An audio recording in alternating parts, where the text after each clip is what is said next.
He and Jack Johnson. Jack Johnson was a great defensive fighter. And the great thing about Joe Louis, for me, and I've only seen film of him, he was a tremendous short puncher. Oh, incredible punch. He had this tremendous ability to cut off ring space. And he would get him into corners, and then he would go to work with those short hooks, particularly the left hook. And he had a wonderful jab as well. I mean, it wasn't just a flick. He'd take your head off with a jab. And he had a perfect temperament. And the only thing that was wrong with him, as Reg pointed out, his chin wasn't very good. No. Not terribly weak. I mean, I saw him for a week. He boxed a week in London just after the war. He had an exhibition at Earl's Court. And Nosher Powell, who's well-known in London, used to spar with him. And one day he said, would you mind not hitting me on the chin? He said, but it's beginning to hurt. So the next day he went in, he boxed and he hit him around the ribs and he came back next day. He said, I couldn't get out of bed last night. He said, I'm bruised all over, Joe. He said, could you stop hitting me at all? I mean, that was just playing in the gymnasium, you know what I mean? Not gymnasium, on an exhibition. He was a great fighter. And physically, what sort of a make of man was he? Oh, he had just about the right weight at the time. He was a natural heavyweight. He was a big heavyweight for his day. For his day, he was 14 stone. He only weighed 185 pounds. Yeah. But very well compact, strong, powerful legs. Upper body was very well built, and all his punches were so short and tight. That's what made him so lethal. Up close, he'd give him that distance, and he'd knock your head off. Well, of course, you know, that's also we've got to be honest about this. He had a fantastic record with 25 defences, but he's still the record for the heavyweight division. But, you know, the phrase bum of the month was introduced in the Joe Louis era because he did knock over some real stiffs. I mean, we talk about, you know, poor heavyweights in this day and age. I mean, some of those heavyweights that they fed Joe Louis every few weeks, I mean, you know, were disgraceful. But the American public loved it. They don't today. They immediately say, oh, he had a bum to beat, you know what I mean? But they didn't care. As long as Joe was doing it, they didn't mind. That included the white people. It was before the television age. Now, exactly, yeah. Put them up now in front of millions of people, and you'll get one or two critics like ourselves saying, hey, who is this guy he's knocking over? Well, it's happening today with fighters of the modern era, certainly. Yeah. He did nonetheless reign for 12 years. Nearly 12 years. After him came Rocky Marciano, and the judgment of history about Marciano, the only heavyweight champion in history with a perfect record. Yeah, but let's be honest, Paul. Dempsey beat an old man in Jersey Joe Walcott. He beat him, and he almost didn't beat him. He was given another one more round. The referee said, and that's all you get, son. And he went out there and done it, and it was fantastic the way he was able to do it. And he was a slam bang, come forward, attacking. This is Marciano. It's Marciano we're talking about. Very attractive. Box office. And real box office. Wonderful to watch. But not the greatest heavyweight. And you know, if you look carefully at his record, he didn't beat a lot of young, talented heavyweights. Hardly any.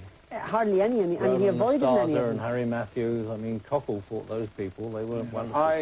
I got into terrible trouble with a friend of mine who runs Bar Italia in Soho. Which is that's why they call it Bard Hart Italia now.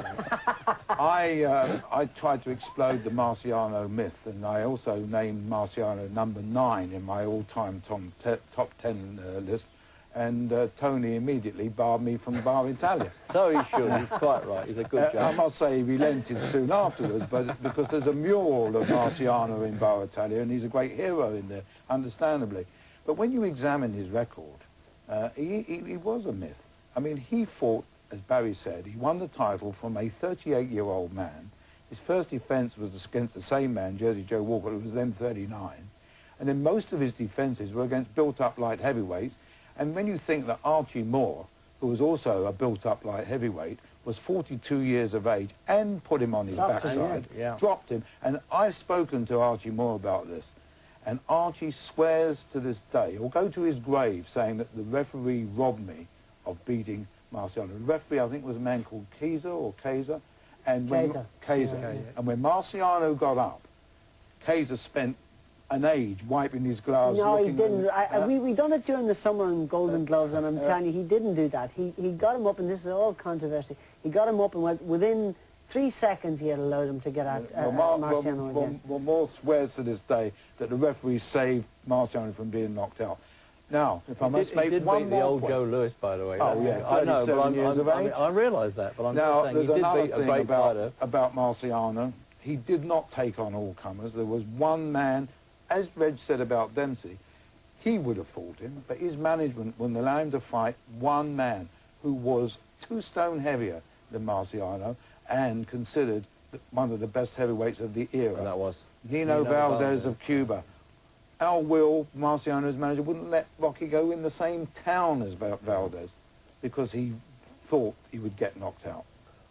Right, after the period of Marciano, Sonny Liston was the next man really, it seems to have stamped his personality on the heavyweight. Well, can I make a point? Patterson. I'm not saying Patterson was a great heavyweight, but he did stamp his personality on the Then the business. youngest to win it. He was the youngest ever to win it. He was a former gold medalist at the Helsinki Olympics at middleweight. And he was a charismatic character for the simple reason, as Red said, the youngest ever to win the heavyweight. Very fast. Very fast. Yeah. Tremendous fast hands. And it's really fascinating. During the summer, as I said, we've done the Golden Gloves, and it was tremendously exciting for me to see the comparison between him and Tyson. He's actually faster than Tyson, really. But he's exactly the same, only less powerful. Yeah, same stable, wasn't he? he? Same tomato, yeah. Peekaboo, gloves up, hands like up, that, all that. Yeah. And quick head movements. But he had a glass chin, didn't he? Is that how you go when you go in the Bar Italia with your hands up? I don't go in forward, I walk in backwards. So then we had Liston. Italian bar. And Colin, before we have to unfortunately go to another break. We're into the 60s now with Liston and the arrival of Cassius. I thought Liston. We'll talk in a lot more detail about Ali after the break, but just before that, can I just have one earliest memory from each of you about Cassius Clay? Reg first. Well, there's too many memories about Cassius Clay, really, isn't Your there? earliest memory of him? Well, you know, probably the Olympics in Rome, when I didn't think I thought he was marvellous at 18 to win it, because I knew 3 of them that he'd beaten. I didn't know the 4th, but I knew the 3, and that was a marvellous performance. But I didn't think he'd be as good as he was, and I didn't realise he'd be as big as he was. And you can't brag afterwards and say, I knew he would, because I didn't. But I kept thinking, at 18 years of age, this guy's different now. Has he got the heart for the game? We were always worried about that, especially when he put on this great show when he was fighting Liston at the weigh-in and made out he was crazy. I fell for that a little bit at the time, and anybody says they didn't is a liar, because he had the sweat, he had everything going. I mean, perfect. He went to 170. Perfect act he gave. But it was, that's my earliest story I can think of. I'm very fortunate to have lived right through his career. You know, for me, it was a bit later than that, Reggie. It was the Cleveland Williams performance. Oh, it was wonderful. What a fight.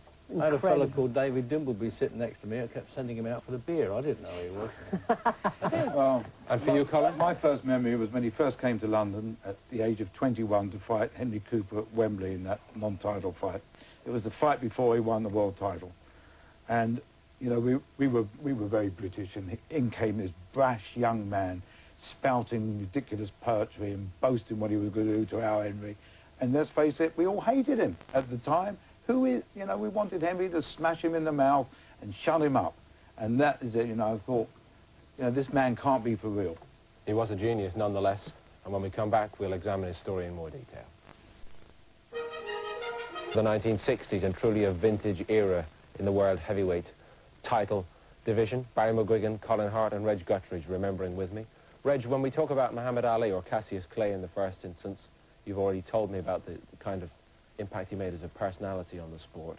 But how important for his standing as a heavyweight was the way he demolished the credibility of Sonny Liston the previous? Oh, that made him, because I actually thought Liston was going to beat him first time in Miami. You know, the second time I didn't, but the first time I did, because he looked unbeatable. And I think he would have lived a bit of a cleaner life, Liston. He'd have been a great fighter still. I'm not saying he would have licked Ali, because then we realised how good Ali was. The braveness of Ali was the strong point. I mean, this business of psoriasis in the court, in the shoulder and everything, there's a lot of truth in that, actually. And if you watch the fight, he gets banged up a bit, Liston. He didn't, as we say in boxing, swallow it, because his eye was banged up. And I get a bit angry about that, as it was all pre-arranged. Boxers don't pre-arrange things at that level with the money that's involved.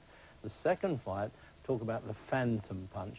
A lot to do with that was Jersey Joe Walcott's refereeing, and also Nat Fleischer interfering with the timekeeper, which he shouldn't have done. He never at any time counted over Liston. I think he would have got up. In fact, I know he would have got up, but he would have probably got knocked out again. In fact, they had, what, half a dozen punches after the referee had stopped it.